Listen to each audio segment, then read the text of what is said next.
and raised here. And currently right now I'm a high school teacher at Corsicana High School.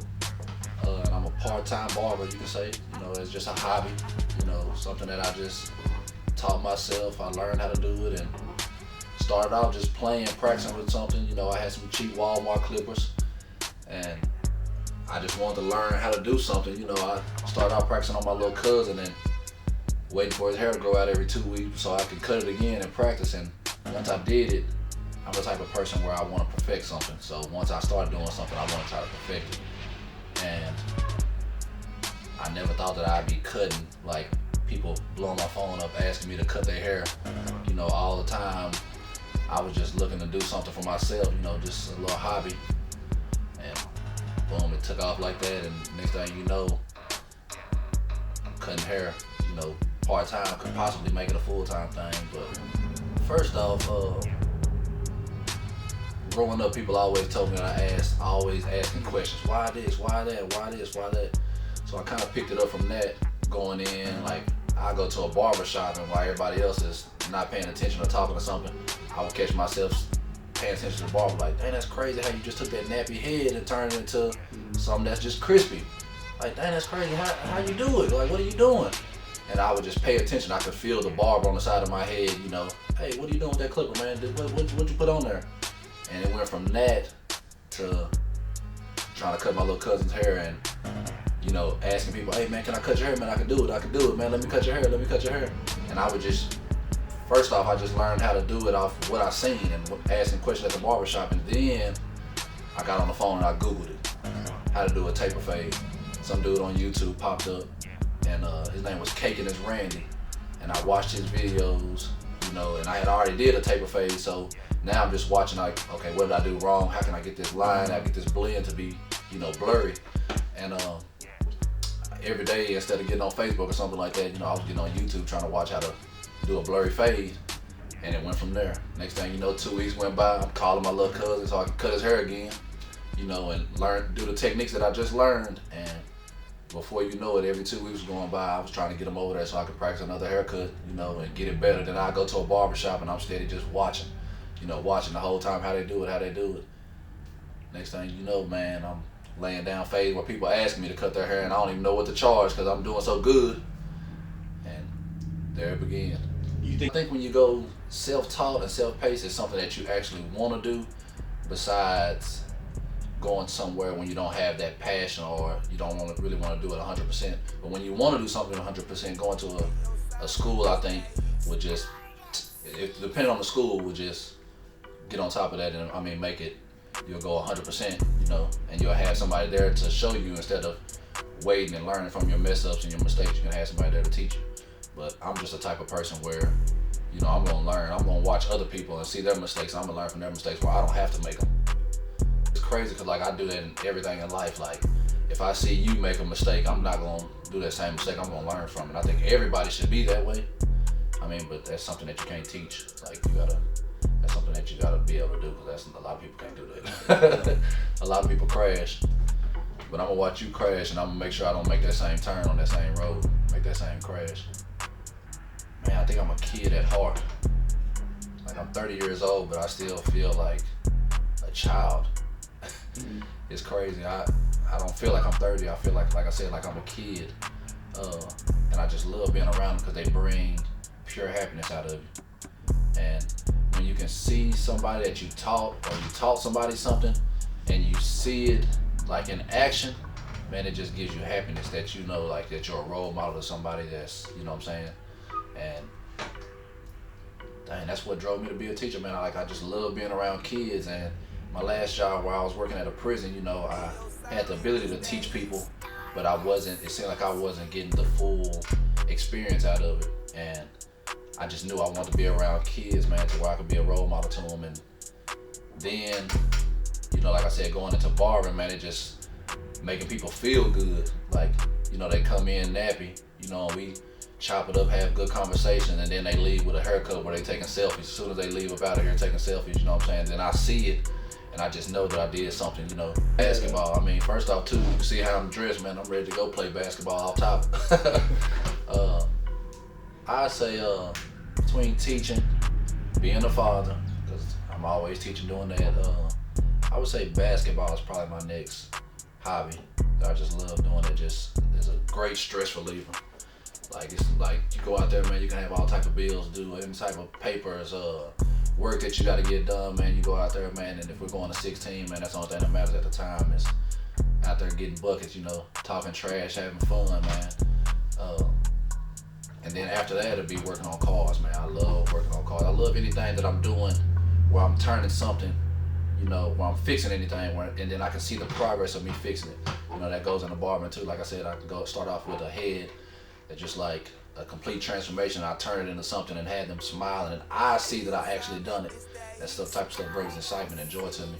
And the same thing with cars, you know, hey, what's wrong with this car, you know? Especially my own car. I love working on my own stuff more than I like working on other people's stuff, but it's still a stress reliever, and I love getting out there, you know, saving somebody some money, you know, that's another way I love doing it because I'm helping somebody, blessing somebody, you know, where they're going. Instead of paying $300, you know, I'm gonna look out for them and I'm gonna fix it for them and go on that way. But top 5 cars that I just love, man, it's so hard, man, because I love all of them. It's crazy. But it'd have to be something old.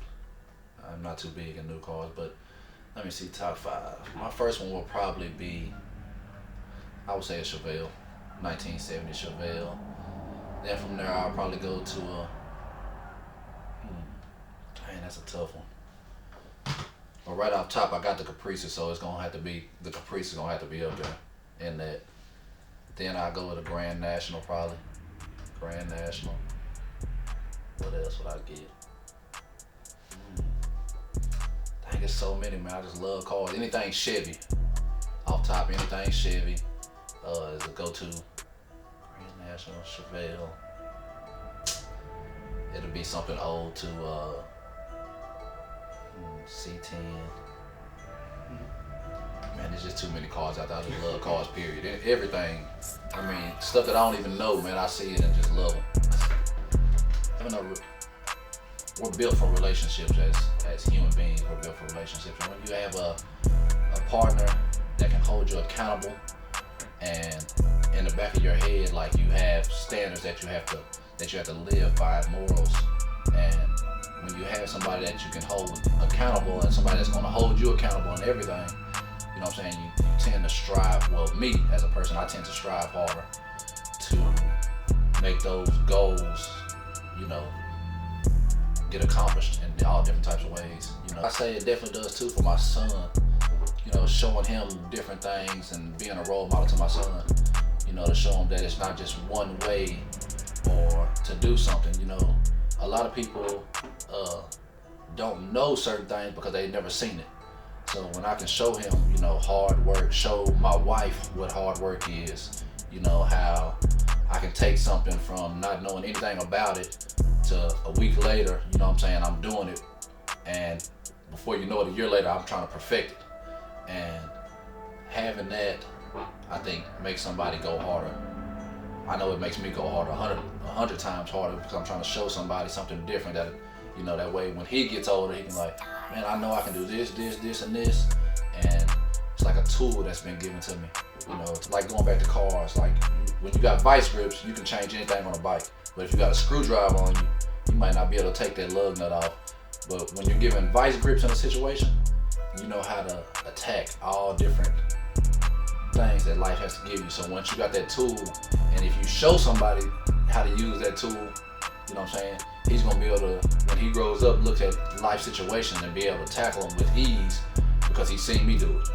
My family and my marriage is a big, you know, tool that me being what I am and who I am.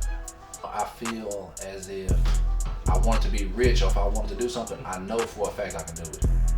You know, before, like growing up, you know how you say, I want to be in the NBA, but you don't know how to get there. And if you knew how to get there, you would do it. If you've seen somebody do it, you would like, oh, okay, it takes, you know, 12 hours in the gym every day, you know what I'm saying? But when you don't know that, you just think, hey, I'm gonna grow up and I'm gonna be in the NBA, you're not gonna be able to get there. But once you know what tool you're using to take off, you know what I'm saying, a 10 millimeter, you know what I'm saying? And you know, oh, I need to go to my toolbox and get a 10 millimeter, you know what I'm saying?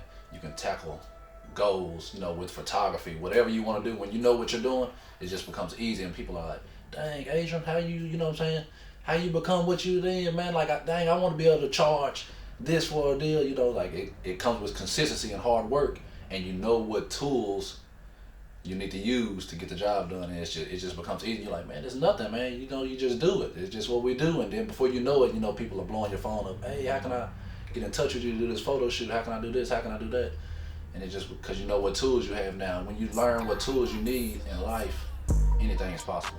It has to be something in you that has a motivation and a drive to be greater. And then once you have that drive and know that it's possible, you know what I'm saying, you will learn, and you'll be able to understand situations before, you know what I'm saying, they happen, and you will know if it's a obstacle that you need to, you know what I'm saying, complete, or is it a lesson that you're learning, and it won't, you know what I'm saying, you won't get so emotional, and you're like, okay, this is a lesson that I'm finna learn. What am I gonna get from it? How am I gonna tackle this to where I can gain something from it, or teach me this lesson, or I can teach other people. You know, so it does take a self-awareness and a motivation, because like I say, everybody don't have it. And once you get it, I mean, anything is possible, literally. Like, you can, if I know for a fact, if I wanted a Bentley Coupe right now, I can get it. Like, I know that. People focus too much on other people's deals instead of knowing the hard work that goes into it. And once you start just competing with yourself and trying to, you know what I'm saying, perfect the next thing that you do, you know what I'm saying, before you know it, you're where you at and didn't even know that you was headed that direction. You're like, I can't believe I'm doing what I'm doing now. And it was just because I was I'm competing with myself at something. You know, and then before you know it, like I said, you know, people are calling my phone, hey, can I get a haircut right now? Hey, can I get a haircut? Before, when I was begging people to cut their hair, you know, and it's probably the same thing with you. Before, you was begging people to let me take pictures of you. Now people are calling you, hey man, let me, you know. So, yeah, and before you know it, man, with that consistency and that hard work of you competing with yourself and trying to, you know what I'm saying, just compete with yourself and other people comes next. And being self-taught, you know, when you have the passion to get out and find stuff, with the way that the internet and technology is today, you can find anything. If you want to do it, man, if you got the passion to do it, you can find, it's somebody out there that's done it and put it on the internet. And so all you got to do is just research, you know, how can I change a light on a new Audi? And if somebody's done it and done put it on the internet, you can find out how to do it. And if you, just with your little skills, you know what I'm saying, your will to want to do something, you can do it. And that went into barbering. I wanted to learn how to do it, and I found a dude named Chris Basio that was making videos, and I would literally watch hours of these things, you know what I'm saying, and memorize it, the steps and the techniques that go into it, waiting for somebody else, hey, can I cut your hair? So I can try to do it, and then I get in the middle of a haircut and can't figure out where I was, then I go back to the YouTube video and watch it. Oh, that's what I gotta do. Put the guard back on, boom, knock it out. Before you know it, you know what I'm saying, I got a good fade and a good blend, and I still watch YouTube to this day. Like, I still get on there all the time and just watch videos of people cutting their hair, you know, watch videos of people working on cars. And YouTube teaches you a lot, man, when you want to learn something. Live by. Man, I would think that voice in your head, I would say that's God talking to you, telling you like right or wrong. And I don't know if everybody has it, but I have it to where, you know what I'm saying, when I'm doing something, if I'm finna, whatever I'm finna do, if it feels right, 9 times out of 10 that's right. And I go with that off top, you know what I'm saying, and I don't second guess myself, and I just always strive to do the right thing, kind of sort of, you know what I'm saying, like I always feel like since I know better, I gotta do right. Like I it's no, you know what I'm saying, no inconsistency in it. Because I know I'm not supposed to throw the trash out the window, so I'm not gonna throw the trash out the window.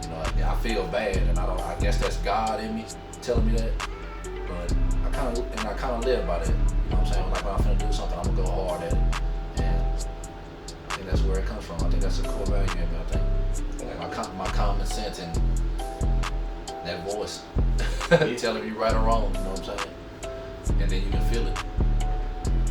So I would say that's probably that core value that I would say that people, and learn from other people's mistakes.